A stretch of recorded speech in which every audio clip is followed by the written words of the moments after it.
Opening statement by chair, not necessary because everybody's heard it that's here. Considerations of any changes, additions, or removal to the agenda. Comments from citizens?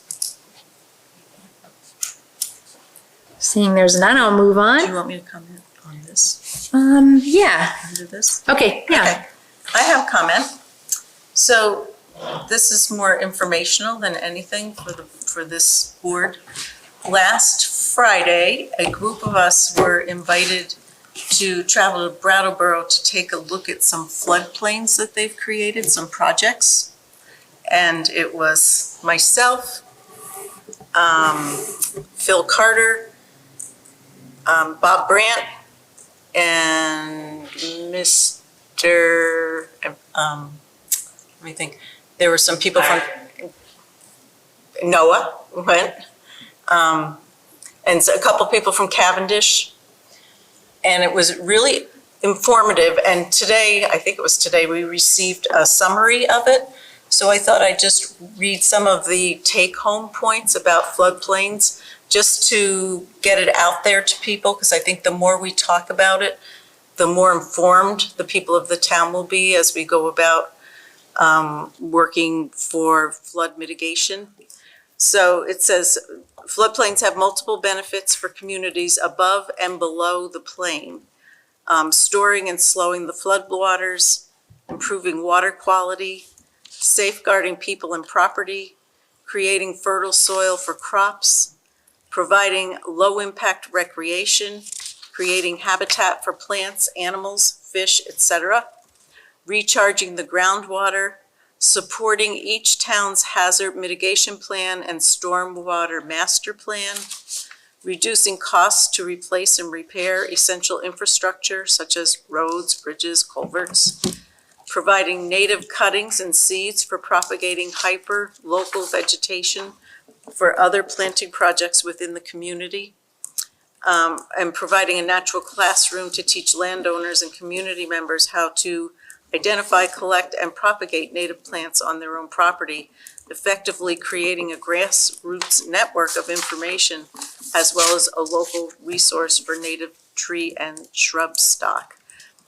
Some of the things that we talked about was, for instance, Cavendish is looking at having Grevin Field become a floodplain. And in Ludlow, I know the selectmen have been talking about having the Little League ball field and Timber Inn could be turned into floodplains. And maybe at some point, the old mill location on, I guess it's Mill Street, could be a floodplain. There's a lot of flooding down there. And we talked about different sites, et cetera, et cetera. And then the last takeaway that I had, and I think some other people that attended, was that we need to have better communication between the different committees and select board and all the people that are doing the work, so that we don't duplicate efforts and we coordinate efforts. So I just thought I would comment on that. The end. This was pretty impressive. It was very impressive. The nature trails and Yeah. it's really beautiful. Mm-hmm. Okay, approval of minutes from August 20th.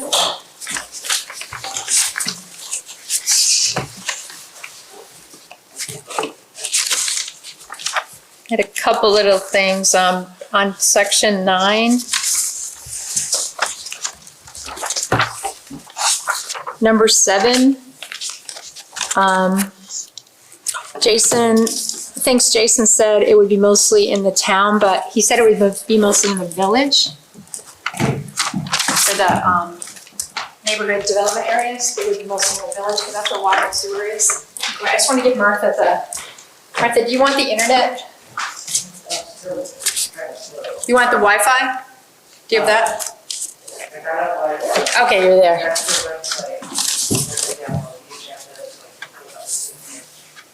Okay, so it's just slow. So I had that, so it's mostly in the village. And then no, 11, section 11. I just wanted it in the minutes. Abby, it's fine that you paraphrase, but I just wanted it in the minutes that just for the information of it. On section C, where it says state regulations, wait a minute. Eric Alden was talking about affordable housing. Terry Carter says the new state regulations will be covered in the trustees meeting. What I actually said was what they were, and that it's affordable housing can build 40% more, and they can add an additional floor if the flood marshal says it's okay. I just wanted that information in there because I remember that's what I said at the meeting.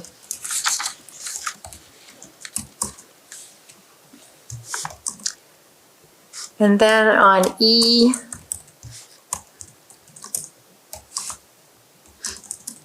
that meeting was with Brendan and I and the FEMA people.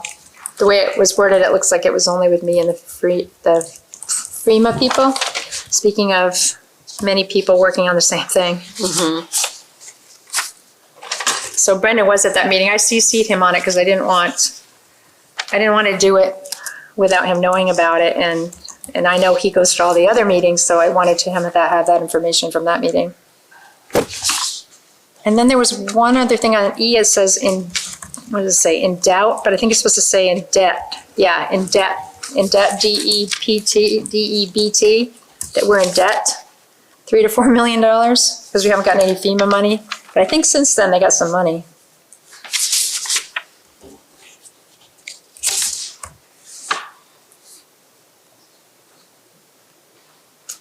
Was section E. Section E, is that yeah. in section 11? Yeah, section 11, yeah, 11E.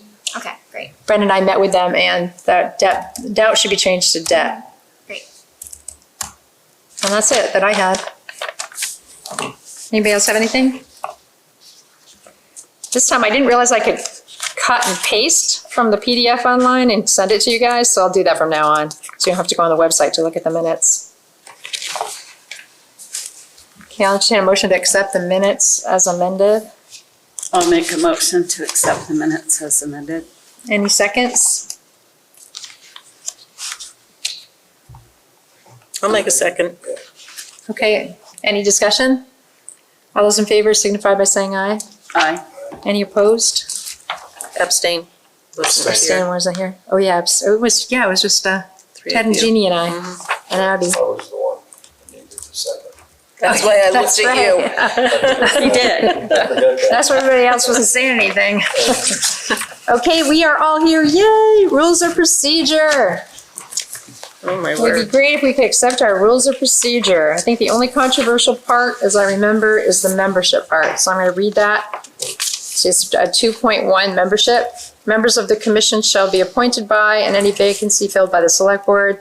The commission shall have 5 voting members. At least 4 members of the commission shall be residents of Ludlow as defined by the Vermont Department of Taxes, if not a resident of Ludlow. The 5th member of the commission shall be a resident of an abutting village or town. The members of the select board shall be non-voting ex officio members of the commission. I think was the only controversial wording people had a problem with. And we also had to get rid of the part about the alternate because we can't have an alternate according to state statute. Terry, can you repeat the last part after the abutting village or town? Oh, yep. The members of the select board shall be non-voting ex officio members of the commission. Thank you. Yep. And we have to get rid of 4.6, an alternator. An alternate will be activated by the chair or vice chair to fill in the regular member. We worked on that language a lot. Now we got to get rid of it because we can't have an alternate.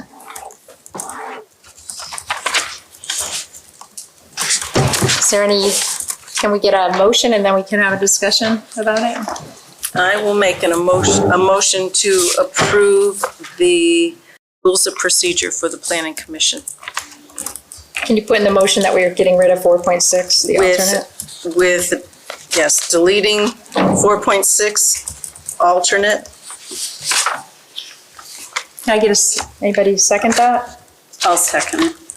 Thanks, Jane. Okay, now we're open for discussion. Just because I wasn't on the board then, what was controversial or what were people thinking about changing or adding. Basically, it's the membership section that Yeah, I wanted it to say that you had to be a resident of the town to be on the planning commission. okay. So that was the controversial part. But that's 4 members and then, Yeah, and then the fifth is our Ted, a resident of a budding town or village. okay. Is there any more discussion? I'll call for the vote. Mr. Alden?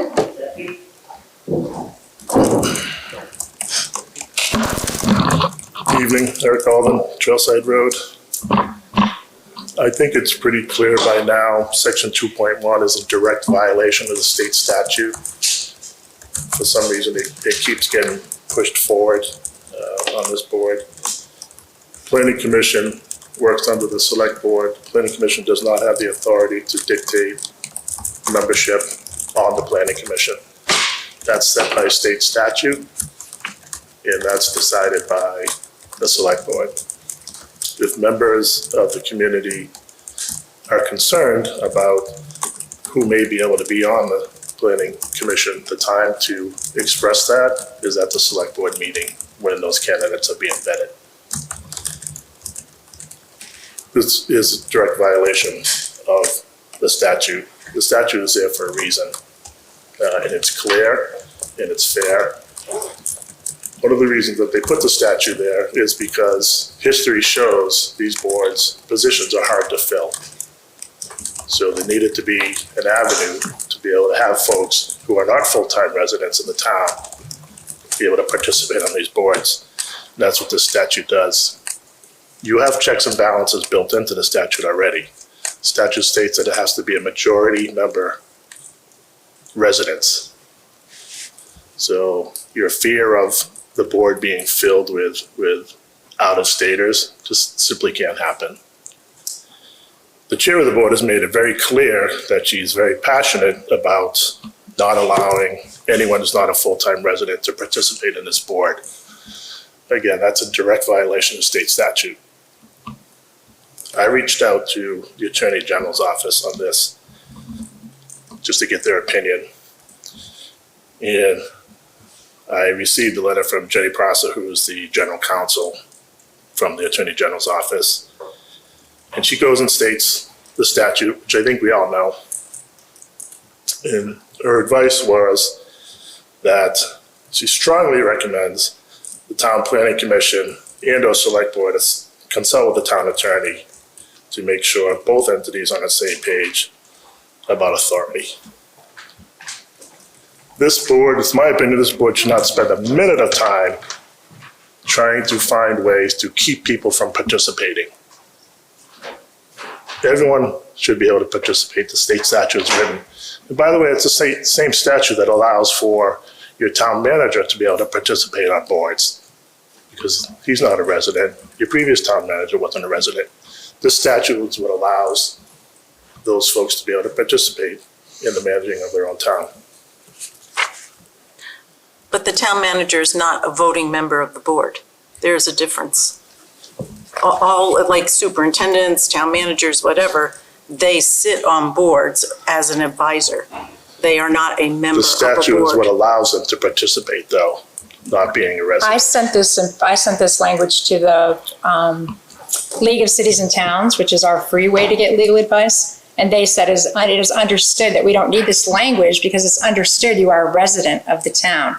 That's exactly what they wrote back to me. No one ever calls me. So Must be. we often hear on this board that someone has reached out to the league, yet we never see submitted as public record what the results were. We hear that they always agree with the person that reached out. I've sent everything to the planning commission Can I just members. finish? I have the floor here, thank you. So I just wanted to say that there's no reason to have this in here other than some sort of personal agenda. It's against state statute, it's unnecessary, and frankly, it's just short-sighted. Because you've seen in the history that seats are hard to fill on this board. And everyone who's a taxpayer has, per state statute, the ability to step up here and volunteer for these boards. they should be represented if they so choose, especially since they're the largest contributor to the budget and they pay the most taxes, so they should be able to have an opportunity to have representation if there's an opening. And again, the select board decides that. So if you're concerned about who sits on this, then that's fine. The time to discuss that is at the select board meeting, not to make a rules and regulations that are in violation of state statute. Thank you. Thank you for your comments. Are there any other comments? I believe Noah. Noah? I do agree with Eric. I think we want to be careful about limiting our options. If Ted decided to move up the road into Clarendon, I don't think he's any less of a advisor and someone that can offer a lot to the community. I think having, hey, we need to have majority of the board be residents, I think it's great. But I think there's a lot of people that could bring a lot. And if we're gonna say, hey, from Mount Holly you can, but just a little bit further you can't, I think as we grow, we just did it at the select board level of the town clerk does not have to be a resident. It used to be like that. As we're growing, as we get bigger, having people with more specialties and could be a good candidate. I don't think we want to limit ourselves to that potential. So thank you. Yep. Thank you for your comments. I just want to say it's not my personal agenda. I just feel like the state also, the League of Cities and Towns said the same thing. I think if you're making rules for your town, you actually ought to be a resident of your town and have made that choice to live in that town. So I'll say that from the beginning, the section 2.1 never made sense to me that the appointed board had authority over its membership and were appointed by the select board. I would like to move to remove section 2.1 from our rules of procedure, being that it is handled at the select board level and under state statute. I don't see how we can dictate who can be a member on this board. We don't appoint members to this board. We're appointed. So I don't see how we can have the ability to dictate who's on it at all. Well, the League of Cities and Towns didn't have a problem with that. I'll say on the record that I would like to see that in writing, and I doubt they'll give it to you, and I don't have the utmost faith in the VLCT. Well, I screenshot it and I sent it to all of you guys. Okay, well, and so again, A long time ago. Yep, so a long time ago, I know exactly. I think we've had this on the agenda for about 6 months, so. But still, I said it at that point 6 months ago, 5 months ago when we started about this. I don't believe that this has any place in our rules of procedure and that this should be done at the select board level, seeing that they appoint the members to this board. Thank you for your comments. Is there any more discussion? Well, Ryan, I gotta say, I a little bit disagree with that. This is not dictating who's on the board. The selectmen still make the appointments. It's just saying how the board will be composed. Yep. So, but this is superseding state statute that already says a majority of members to be residents. This is going beyond that statute, right? No, they're saying it's assumed that you're a resident. Statute, And also the statute, when the statute says in a budding town or village. The word statute and assumed shouldn't be in the same sentence. There can be an opinion, there can be precedent in opinion, but with state statute and laws, assumptions are not to be used. That's what laws are for, right? You can interpret them a certain way under a precedent case, but assumptions have no place. So I'm talking about state statute, in my opinion. Okay, well, thank you for your comments. Did you want to put any of that into a motion that you suggested? Yep, I moved that this board considers removing section 2.1, the membership clause in the rules of procedure, last amended July 18th, 2023. There was a section that we changed to not completely remove it. There was a section that we changed in the old rules of procedure. Just so you know, is there a second for Ryan's motion? Okay, I'm going to call the question then. Now the question was, do we accept these, Judy, you said these rules of procedures, but deleting the 4.6 alternate section, right? That's what your motion said. Ravi, can you repeat the motion? Yeah, we'd have to vote on that. Yeah. Judy Pullinan motions to approve the rules of procedure with removing section 4.6 alternate. Okay, I'll call the question. All those in favor signify by saying aye. Aye. All those opposed? Nay. I think the motion fails. We only have 2 people voting. So I guess, should I take the old language and put it in here for next time? I would like to say I abstain because I would like to see written evidence one way or the other. Yeah, you Eric gotta says he see it. spoke to them. It's the same as not having anything in writing. I would like to I see can ask it Chris Callahan too. somewhere and then. He's our I zoning would lawyer. be I happy to definitely vote. feel uncomfortable with where we are right in this second, and I don't think that he has a great point. We all have, it was just all put on the table. Right. Right, Now we need to figure out and we have 2 new members since what we makes discussed sense, this. who is the boss, all the stuff that Eric talked about, and Mr. Schmidt over there, and I agree, totally took it all in, and we need to. Right.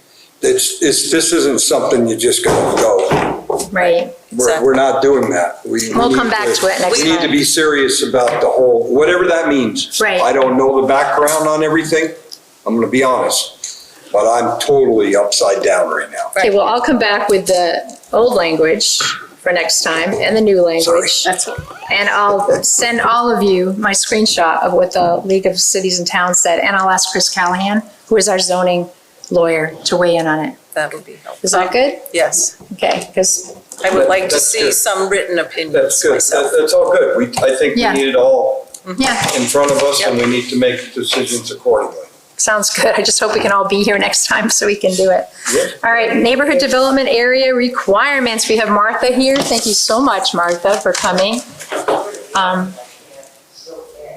You still can't get on? I can put stuff up for you if you Did we want. just skip over a section?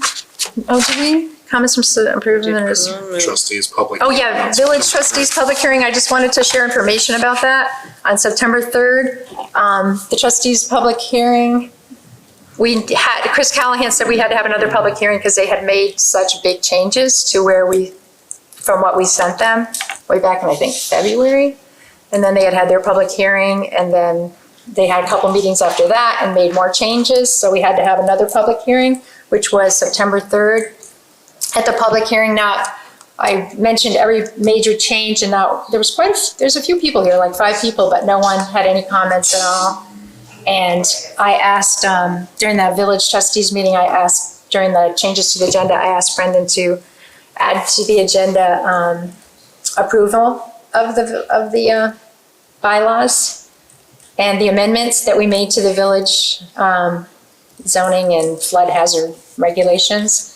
And he did that, and then they accepted the new agenda. We did it all, and Chris Callahan weighed in and said that was done correctly. He actually called right after we did it and told me that was done correctly, so they passed the village zoning. So we got something accomplished, woo-hoo! Nice. Yay. I think Ryan and I worked, and Ted and Ryan and I worked on these for years, all through COVID, and Yeah. many years we spent on that, so that felt good. Awesome. And did you want to know the changes? They didn't make any further changes, and I know I shared with you guys the changes that they had made. I don't know if you want any review of that at all. I think I put it in the packet. I'm good with marching forward. Oh, you good with going forward? Okay, yeah, I did put it in the packet. No, I think well, if you need to know. Need to know basis. Okay, neighborhood development areas. We talked about this at a couple meetings. Jason explained that it's a designation that we could have for our village, and it might even go beyond the village, where a 1/4 mile circumference is like drawn on a map around the village center, and everything within that 1/4 mile would fall under these neighborhood development areas. And it would allow affordable housing to go in without Act 250 review, and it would give grants for people that want to build affordable housing in that entire area, that 1/4 mile around the village center, concentrating definitely on places that have sewer and water. So before we can even apply for that, Jason mentioned at our last meeting that we have to take a look at our own zoning and the requirements that we need to apply for that. And so he sent all of us, I think, I don't know if he just sent it to me, but he sent all the requirements to us. We have to get 8 out of the following 10 checklist items. Let me bring that up, Martha. And I also made everybody a paper that says, these are the ones we don't have yet. And I want to see if you guys are comfortable with 3 out of these 5. Because we have 5 out of the 8 that So we we need have so to get far. 2 off this list? What? We have to get 2 off We have this to get list? 3 off this list. And we have, also the trustees have to agree to 3 off this list. And the select board have to agree to 3 off this list. But right now I want to get Martha's. So why is it 3? Because you have to get 8 out of 10. And we already have 5. Okay. We already have, wait, let me go over those. Martha, I'm trying to find that paper for you. Did you want to go over it? Can't get connected, We just got hardwired this week. okay, so we don't have, she doesn't have. You're good? She can share her screen? There we go.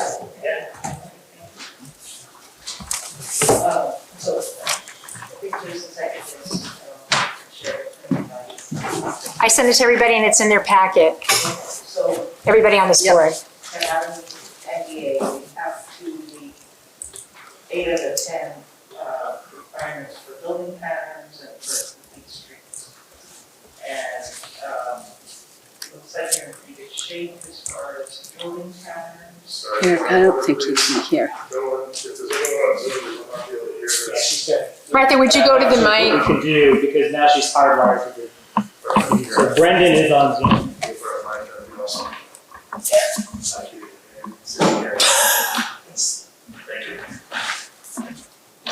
So let's see how I'm gonna do this out of stand. Sorry. No, that's excellent. I just want to make sure everybody can hear. I was saying the same thing, like, It just went,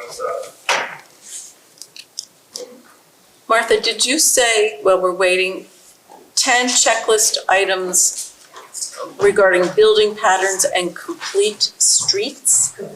Okay, I wanted to make sure I got that. Yeah, and it does say we meet 8 out of the 10, but a few could be strengthened. So before we apply, I want to take a look at which ones we could strengthen. Well, she's getting set up. I just want to, oh, she's good? So people can hear me now, or can you hear me now? it's not gonna be amplified in the room, so you might just need to speak up. Okay, But the people on Zoom and our recording will hear you loud and clear through that microphone. okay, I don't have to keep pulling it closer. No, Okay, no, all you're right. close enough. All right, sorry. Okay, 2 lists, 10 items on each list. This first one is the building patterns. So to be qualified, you have to allow for a mix of different types of housing, multifamily, duplex, single family. You do that already. You have to have a reasonable minimum lot size, and you comply with the Home Act. Your dimensional requirements have to make it possible to convert single families to multifamily, and they do. Jason made a comment that he thinks you ought to consider renaming your workforce housing section to employee housing. Yeah, which I have on the sheet. That's number 1. Yep. You said workforce housing is a planning and a zoning term, typically referring to a broad range of housing. And we would have, if we chose to, we would have to clear that up. I know that was something the Vail people wanted us to call it, Yeah, I think. workforce housing. Yeah, I think that's more of a recommendation than a requirement for the NDA. Yeah. So minimize your dimensional requirements, frontage, I know you reduced, and lot coverage you increased, which are both good. building heights, you allow 3 feet, and for affordable housing, you allow the extra story, 3 feet.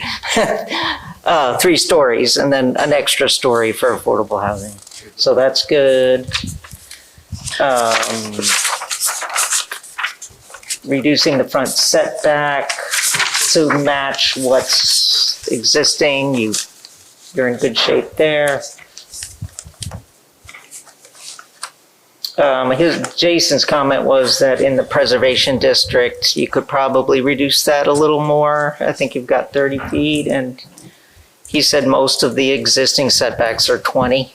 I just wanted to make a comment about that. We've talked about this at this board before. Yes. That we have a new tree warden, and one of the things the tree warden is working on is getting a grant to develop a nursery in town. So we have our own nursery to get trees from, and Rose's dream has been to line the preservation district with trees along the road. So I'm not sure that's something we want to do. So that, Right. And again, that's a suggestion Right, more than a right. requirement. And this one is when you don't meet and you meet 8, so you're in good shape there anyway. But if you wanted to, you could include provisions that make sure that garage doors are not the dominant element in the front facade. And you can do that either by requiring them to be set back a certain distance from the front, so you're not looking at the garage when you're walking by. Require that new developments be designed to accommodate pedestrian circulation. You do have that, both in section 260.2 and in most of your district purpose statements. Jason's comment was the language could be a little bit clearer, because it's somewhat up to the DRB at this point. So, include provisions that encourage the primary building facades to be oriented towards the street. That's not one that you currently comply with, or you partially comply with. So section 410D3 for the preservation district complies, and then there's some other references, but it's not very clear. So, to have provisions that minimize curb cuts and reduce their frequency. And in your subdivision regulations, section 4.68A does do that. Jason is suggesting that you put something into your zoning regulations as well. Okay, so those last 2 are the only ones we don't qualify for. We don't have it all, but we have 8 out of 10 basically already. It's the building facades and the making sure the garage doors don't face this, aren't the dominant element. But you're okay because you have 8 out of 10. Okay. But some of them, Jason's point is just that some of them could be strengthened. Okay. And then, Judy, did you? Oh, I was just going to say that the one about, where is it? Garage doors? No, about sidewalks. Where was that? That's the one we already. Safe and convenient pedestrian circulation. I think that's really important for many reasons, for walkable neighborhood streets in a village. Because one, it's safety. 2, it promotes the community and it promotes good health among people. And if somebody's putting in a new development, I think it should be, you need to put in a sidewalk. That's my opinion. I would love to see that one strengthened. Me too. Where's that one? It's right here. They're not numbered or anything, so I was it's gonna right in the say. middle. Require new developments be designed to accommodate safe and convenient pedestrian circulation. How do other board members feel about that? Because whichever ones we decide on, I'm going to go to the village trustees meeting and ask Brendan to put us on the agenda to ask them how they would feel about us before we, have a public hearing and do all that stuff, and then find out they're not for that. Right. I thought we could pick the ones that we want to change or improve on, but we already do qualify to. Oh, I'm sorry. No, go ahead. You put in the application. I was just thinking, how do we define A quarter mile from where? From what's the village center? He said that there would be maps to show us what that would look like eventually. Okay, But yeah. we're still in the shall we apply or not stage right now. Well, I think that's an important step we should look at, and to look at the map to see what land we would even be adding into this and how feasible any of this is on those parcels. Martha, do you have any comment on that? I don't have the map. He probably wanted to see whether you wanted to move forward before Yeah, okay. coming up with a draft for that. Gotcha. But How would they determine like the center? Is it just the geographical center of the district? Because the district isn't obviously square. well, you have a designated village center as part of the Yep. program already, so it would be a quarter mile around that. Okay. Is It's like my it's a understanding. Is it circle a around quarter mile around the perimeter of it, and then it's a quarter mile? Or is it a quarter mile from the center? Oh, from the perimeter. Okay. Yep. That makes a difference. Yeah, and some of that might be town zoning too. Okay, so, Is any of it yeah, I town zoning? misunderstood, yeah. So it's from the perimeter of the village district, it's a quarter mile out. The village center. Well, it's the designated village center, which doesn't necessarily correspond To to the whole village. the whole Gotcha. village. So, Okay. but I'm sure you have a map, or we have a map for it. We can send you at Yep. least, Right. you know, We got the That would be great. maps. But yeah. but yeah, I think that would be really important for us to Makes a big difference. look one at way to or see the other. if this is even worth the. Okay, so next time, we'll make sure that through Jason. Well, we just, Martha. I mean, I could just pull up the tax maps online. Can you do that right now? No, I don't have. Can you do that with my computer? Yeah, Or can I do that? So there's another list to go over before you Yep. decide. yeah. Okay, why don't we do that, Boshis? Yeah, go ahead. So this is the complete streets. This is the one where you need to do some more work. Depending on which one of us you ask, Jason or I, you either meet 4 or 5 of the 10, so you Okay. need to meet more of them. 3 more. So right now, this requires you to have provisions that extend the street and pedestrian network into existing streets and adjacent undeveloped land. You do have that in your subdivision regulations. You need to have existing or planned pedestrian facilities, sidewalks, paths, etc. You do have that. You have sewer and water infrastructure, and that would all be part of what gets mapped.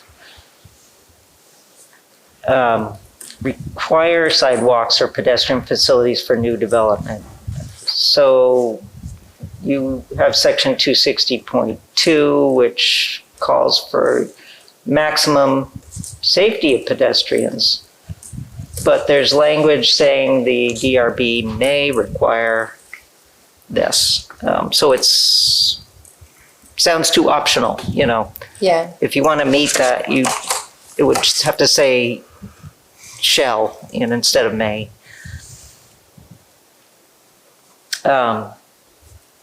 You have to have plans or regulations in place that include bicycle facilities where appropriate. And again, your subdivision regulations, there's something in there which enables the DRB to consider adding widths to accommodate bikes. That's too wishy-washy. You need to strengthen that language for it to meet the qualifications.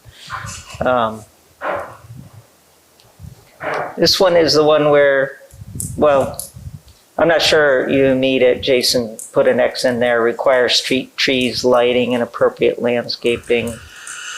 I found some may language in there rather than shall, so let's see if I can be more specific.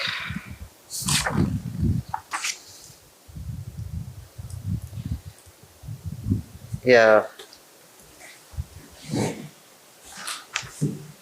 So the subdivision regulations say the preservation, planting, and maintenance of trees may be required in the following instances.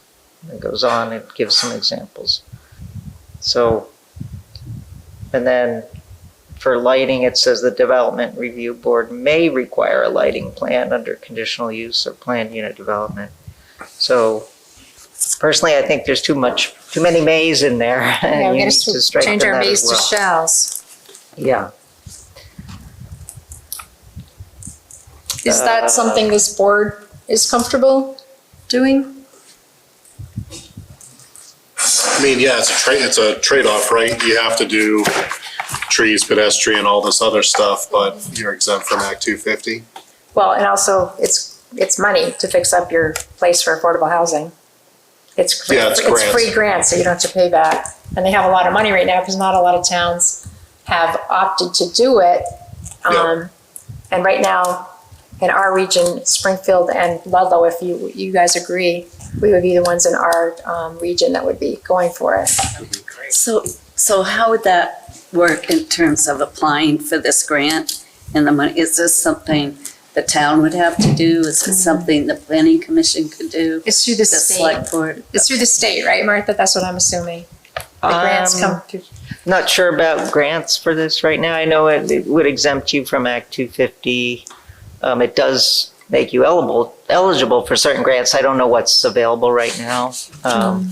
But So if we make these changes to be eligible for the grants, I'd like to feel like the town would want to participate in the application for a grant if we make the changes. Yeah, I know I went to an affordable housing, like I did this huge webinar on it through the Regional Planning Commission, and there's already a whole bunch of programs. And I actually asked Brenda to put it on the website, and I think I have to tweak it a little bit more because she didn't put it on there. I got to ask her why not, so. But there are state resources already for affordable housing, so that's something to consider. But this does. I think that if we're trying to promote affordable housing, we should make that affordable housing, that neighborhood, as attractive as possible for people. I think if we don't put those regulations in, you're gonna get Which is probably why they're here. the minimum. You're gonna get the minimum. You're not gonna get streetlights or sidewalks or whatever. So if we're going to do it and do it right, I would like to see the language strengthened. Okay, so I hear Judy saying she's okay with these changes. I am. How do you feel, Ted? I guess I'm sort of okay. You're sort of okay? I'm Okay. not sure that I'm covered yet with different things. Well, there's still obviously the reality of what's possible. So, I mean, there's Yeah. putting a bike lane down Main Street, well, it's not possible unless you lose Right. 30 parking spaces. So, we can, you know what I mean? Yeah. So, again, I think a big part of this, it's good to digest all of this, and I understand complete streets and what it makes you eligible for more federal and state grants. Basically, this is what they want, homogeneous communities kind of looking like throughout the country. The one question I do have is why prohibit cul-de-sacs? Do you know the thought on that? I missed that one. I guess it has to do with at the beginning where they want you to be able to extend the streets and the sidewalks beyond into the subdivision and actually through it to potential additional development beyond that, maybe. I don't. We're actually really dangerous too. Well, because my whole thing with that is any lots that would be left that would be large enough to be potentially split up, the most likely design would be a cul-de-sac or a common egress. Mhm. So, that's based, I feel like that's kind of talking about both sides of your mouth, you're going to be lit. If, so is that one we could choose not to do? You can choose not to do two of them, so. Okay, understood. The one that I wonder about, I'm not sold on this idea, is to require new streets to be as narrow as possible. And I think about, we live in Vermont, we get a lot of snow. Yeah. You got a narrow street, you get a big snowfall or a big winter of snowfall, you get all those snowbanks and it gets narrower and narrower. I don't know, I just think that one is, How does everybody else feel? Can we decide to skip that one? Not make that one of ours? so you're gonna be down to a I guess one-lane I road. was going to say,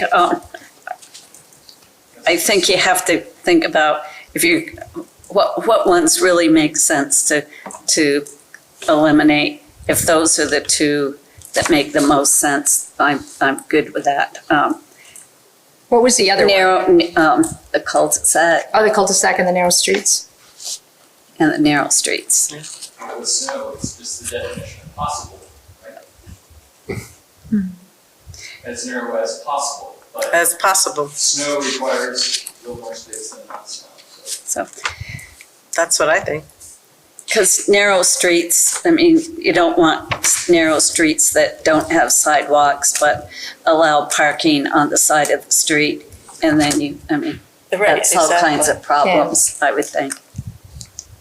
I think So, having said that, I agree. Martha, you want to? they're talking about the travel lanes. Yeah, Because, I mean, they're also encouraging bike lanes, so if you've got a car lane and then you've got a bike lane and then you've got a sidewalk. Yeah. I mean, that takes up some space. and I know we studied, Ted and Ryan and I were on the board when Aaron was on the board, and he studied our streets to try to improve, people not speeding through town and our parking capacity for cars, and he found out that we have very wide streets, like our main street is very wide downtown. What was the other big no one, the cul-de-sac one? We don't have any cul-de-sacs, do we, in Ludlow? Can't think of any. Yeah, We do? I bet you do. Where are they? Ted's is cul-de-sac. He has one. Subdivision with a cul-de-sac. In the Well, village, in the village though? Why wouldn't you? In the village, probably. Yeah, I have no problem with a It adds, cul-de-sac. you need fire, back in the day, or Yeah. fire protection. Yeah. Needs to have mobility to get around in there. And, you need, I would never, I don't think I would rule that out. Well, it's something that I'd want to understand the parcels that would be affected, because then we can actually look at them and say, all right, Ted, I could look at them and say, are any of these even affected by the no cul-de-sac? Do any of them even make sense to be developed in that way? Because I have a feeling we're not going to be grabbing a lot, So, but I think that's the big piece for me is I understand all this. I think we just need to digest this and now think about it while looking at our town, the physical parcels and what actually exists out there, how it would affect that. Noah, you want to give a comment? I don't know if they're fully cul-de-sacs, Orion Ave, Thompson Ave. Dead ends. I would kind They're of dead ends. think of that as that. and, There are only suburbs. Pretty good development. But I think I get a little nervous when we go and we're amending the subdivision guidelines, any zoning for this specific class and making that more rigid, when it opens up developers for some potential grants and in the meantime, it just limits other development. And I think that's just kind of what, to Ryan's point, it can get a little tricky of what that balancing act is. Yeah, there's definitely stuff like pedestrian facilities, that's easy. Bike facilities, could that be even something as like bike racks, rental e-bikes, stuff like that positioned throughout the area? Because I just don't see any feasible bike lanes. Really, I mean, that'd be great, but where would they go? Well, I have an idea about that, but it's later in the agenda. Gotcha. Okay, so I hear us saying that we're not comfortable with the narrow road width one, or the cul-de-sac one, but we want to see a map next time Well, to see exactly where that quarter mile would end up. But the narrow road one, I mean, there's state of Vermont standards for how wide a travel lane has to be. So we can, if we're conforming to that, how can this require an unsafely narrow travel lane, right? Yeah, Jason. I mean, you can't, Jason said something about that. Narrow Yeah. roads make people drive slower. yes, they do. Yep. So that seems like a safety plus. Says the town road and bridge standards call for a contradictory minimum 24-foot total width, shoulder to shoulder. And the state standards call for 2 7-foot travel lanes with no shoulder for 25, for the amount of traffic, 25 average daily trips. So maybe that's not the zoning, maybe it's the town road standards that are calling for wider. Yeah, we could see where that's, What does up to 25 AADT mean? That's the average daily amount of traffic. Oh, okay. Yeah. So it's basically the smallest road that you would have is 14 7 feet in both, in each direction, so 14 feet total width for a road that's not used a whole lot. Yep. And the more the use it gets, the wider. the wider, and it'll have a shoulder, all that, according to state road standards. We can send you those state road standards. Yep. I think requiring utilities to be placed underground in new developments, I think we should strongly look into that. I do too. Me too. I think that should be one that we can pick up and kind of get on that list because, Yeah, I like that. Waterbury did that through their entire town, and it was a pain in the neck for the years they were doing it, but man, it's beautiful now. it's beautiful, it's also much safer, I mean, Agree. for a lot of reasons. You do have something in your subdivision regs, but again, it says may rather than May. shall. Yeah, Yeah. shall. Allow for on-street parking, you do meet that one, and minimize off-street parking requirements, and you did that when you revised your zoning regulations, so you meet those two. And it doesn't matter that, you can't park there in the winter. When it's, yeah, Right. okay. Oh, yep. Okay, so I guess we're gonna talk about this some more next time. We're gonna have a map. Can regional provide that with us, or Ryan, is there some way? Well, I can get our current zoning map, but I don't know, I'd like to see what the quarter mile Around it. perimeter would be around it so we can look at what parcels we would be affecting. Yeah, Yeah, I don't think that would be a heavy lift, but I'll just double check with Jason if we can just take your, I think it may actually already be on the Vermont State Planning website, okay, but, Sure. so take a look at that. I mean, I could do a general measurement on the GIS, right, but I just don't know from which point. right. Like what point do you start from? Well, yeah, you gotta look at a map of the village center Yeah. and then go out a quarter mile. Okay, state planning map. All right, we'll move on to our, This is, Yep. this is good. Anything that can bypass Act 250 in my mind is, we seriously have to try to do. That's the biggest thing hurting us right now. does anybody else have any comments about this BDA thing? Nope, okay, we're gonna move on to town zoning, section 220. We made some changes in the village zoning of section 220, interior alterations, and Ryan made it clear to us that that needs to happen in town zoning too.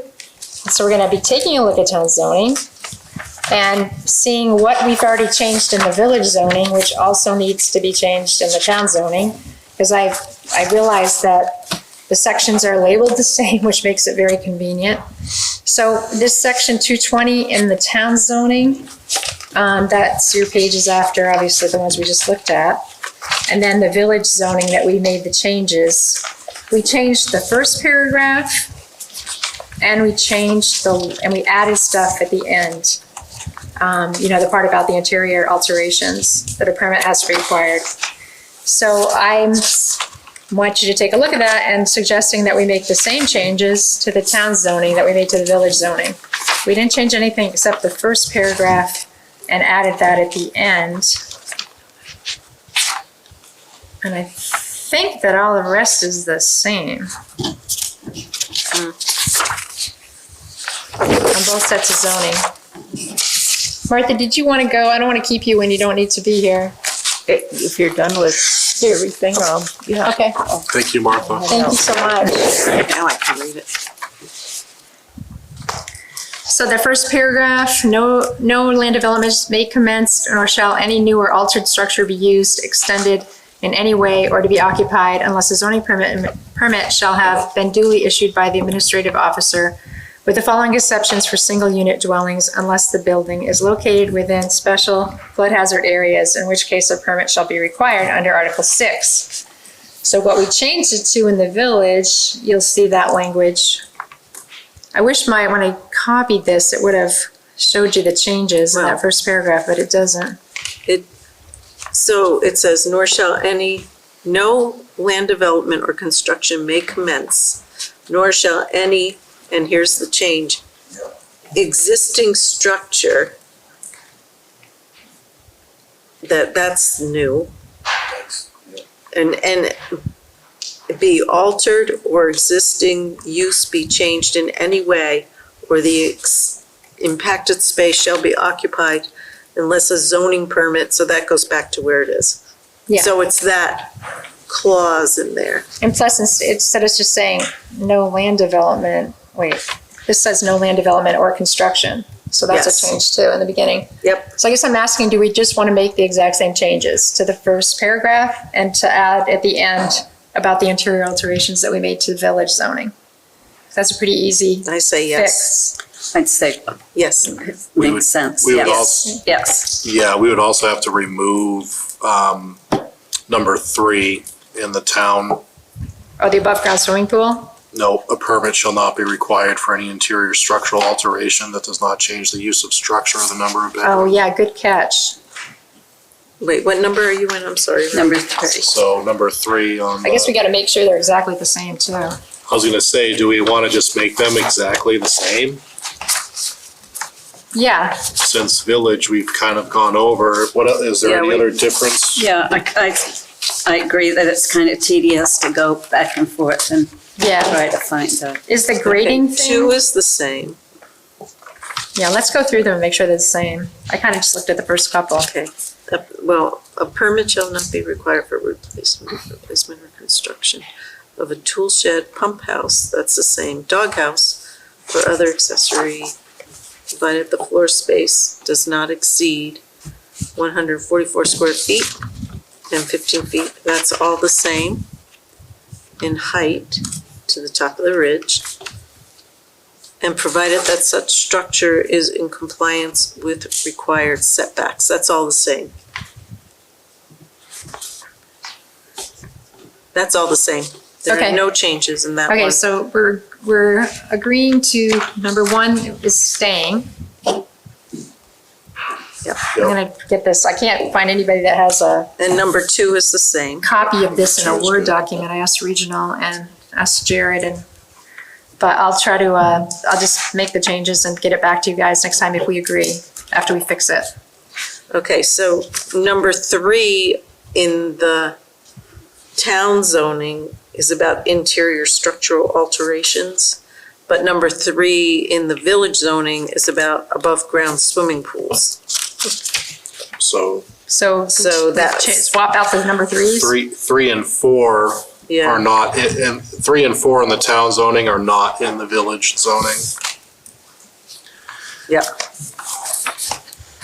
All right, is there anything we redeeming about 3 or 4 that is in the town zoning? No, because we already have 3 at the end now, and 4. And I see 2, 3,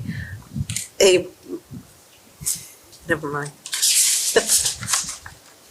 That number 4, the exterior renovations? Do we For have minor that? grading. I mean, it's okay if the numbers are different. I mean, if the village has an above-ground swimming pool clause, that's whatever. But you also might have an above-ground swimming pool in the town.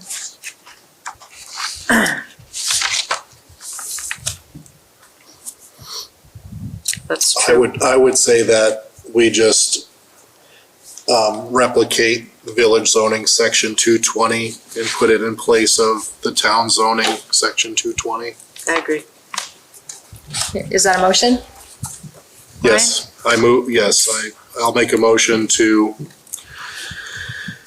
replace the town zoning section 220 with the village zoning section 220 as written. So, second. Second, and Judy seconded? Yep. Okay, discussion. Is this exterior renovation thing in the town zoning covered anywhere in the village zoning? No, it's not. And it doesn't need to be, But right? it doesn't, Because as long as you look down, God's looking down, it hasn't changed, it's not required, right? That's what I've always been told. well, I'll say this, and this would be something different, but, so Trailside and that other condo complex on the crossroad there that just got completely refaced. And I know this is probably, but that's a lot of lost revenue to the town. It changes the value. So if permits needed to be taken out, it's not, one, it does change the assessed value. So, but if permits need to be taken out for all that stuff, though, that's revenue to the community, to the town. So it's good we're losing that. I say so, yeah. And I think just having it be unstated, it doesn't say that you need to get a permit for exterior renovation, but that could be something we talk to zoning about at a future time. Okay, so is there any more discussion? We have a motion on the table to replace village zoning to section 220 with, replace town zoning, section 220 with village zoning, section 220. With the wording of it. With the wording. All those in favor signify by saying aye. Aye. Any opposed? Okay. Oh, so we got town zoning 220 done. Woohoo! Okay, next. Recreation economy for rural communities. This is something that Logan told me about, that he found out about at the State House. And I participated in the hour-and-a-half webinar about it. And actually, Brendan was on there for the first half hour. But just to be clear, there's 500 people were at this webinar. So there's a lot of people that will be going for this money. It's not money, but it's through the Environmental Protection Agency in Washington. They pick these projects that they agree to work with the village or the town on for their communities. And so I want to put in an application. Figure 500 people, but you won't get it if you don't try. And my idea is, after listening to the whole thing, is to create a bike lane in Ludlow that also has river views or ways for people to get down to the river. I mean, it has to obviously be FEMA approved and all that stuff. But to create a bike lane through the town that connects to the mountain bike trails, and to create a municipal lot that has e-bikes to loan, mountain bikes to loan, charging stations for cars, lots of parking spaces, and handicapped spaces, because we have no handicapped spaces downtown except for the bank, which is privately owned, and I know that's something that Jeannie has brought up. Anyway, I've got the whole thing done. I need people that would volunteer to be on the steering committee if we were actually picked. The steering committee involves one whole day of workshops where people come together and exactly figure out what that looks like in the village and where it could go and all that stuff. And even though the EPA doesn't give you any grants for this, they have every other government agency at their disposal to fund your project. So in a lot of cases, like the United States Forestry Department funds some of them. The whole idea of this grant is that they're giving priority to rural communities. And some of the things that they want to create recreational opportunities on Main Street. That's what they're all about. So if we did have a bike lane like down one side of the road, I'm thinking the side with all the gas stations and stuff, and then we had a big municipal lot somewhere, not sure where. Love to have it like Richie Russo's properties, which are for sale. But that would all be ironed out in the steering committee and with these folks from Washington. So anyway, I'm applying for it, and I want to know if anybody on the Planning Commission would be on the steering committee. They'd like people from all ages and walks of life in Ludlow. Abby already volunteered to be on it. I will. And oh, Judy, nice. And I went to the rec meeting, and I got Frank volunteered to be on it from the rec committee, and Mary Al and Zoe Trimboli volunteered to be on it, and I'm gonna be on it. Logan's gonna be on it. And I know if anyone We other, were getting someone from last, from what? Ludlow Area Sports Trails that wanted. Yeah. Oh, yeah. Do you know who I can get in contact about that? Sean and Alex Rasco are on that. Yeah. I can ask him at church. Yeah. Okay, I just want to make sure I got it all I out think there. Eric wants to volunteer. Eric, you I volunteering? have a question. Just to save you some time, you folks might remember that there was actually a trail that was approved and funded that was going through Ludlow at one point, and then it died. I remember that. Sharon So- Bixby has worked on this for years and years and put hours and hours So into part of it. that planning may already be done, it's just the connection part. Yep. Might be. And I'm trying to get a hold of her. She just hasn't called me back yet. Should be And great. the bike lane down one side of the road, I think would be difficult. Well, I'm not even saying it has to do that. You just come up with this project, and then the steering committee and these folks from Washington figure out how to make Figure it it out. work. Yeah, because it might be I thought Pleasant that might Street. be a project that died or something. Right. But so part of that may already be done too. I think it'd be a great project. Yeah, I think it's great. I can't volunteer, but I can support it. Okay, And cool. to, yeah. Just Sounds have- good. And also, too many. Nick Neely is also, the head of the rec department is also on the That's good. steering committee. You've got a good start, I think. Yeah, me too. So I'll get a hold of Tom Rasico. That's it for that one. Section 12, next month of agenda planning. Don't need to talk about the recreation economy for rural communities, because I already had that proposal in by then. It's due October 16th, but I pretty much have it done. I just have to put down the names for the steering committee. But we will talk about neighborhood development areas, and also probably look at another part of town zoning that needs a village zoning update. We'll do those first, the ones that are the same as the village. And then we'll have to do the ones that are different from the village. Is there anything else people wanted to add to next month's agenda? Are we going to rediscuss the bylaws? Right, and I'm gonna check with Chris Callahan on the language, come up with the old language, so you can see the old language and the new language together, and also forward that stuff I got from the Vermont League of Cities and Towns before then. So we'll add that.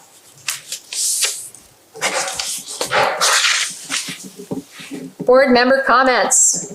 Do we have any? Any citizen comments? Thank you, citizens, for joining us. I'll entertain a motion to adjourn. So moved. A second? Any discussion? All those in favor? Aye. Aye. You're officially adjourned. Thank you very much.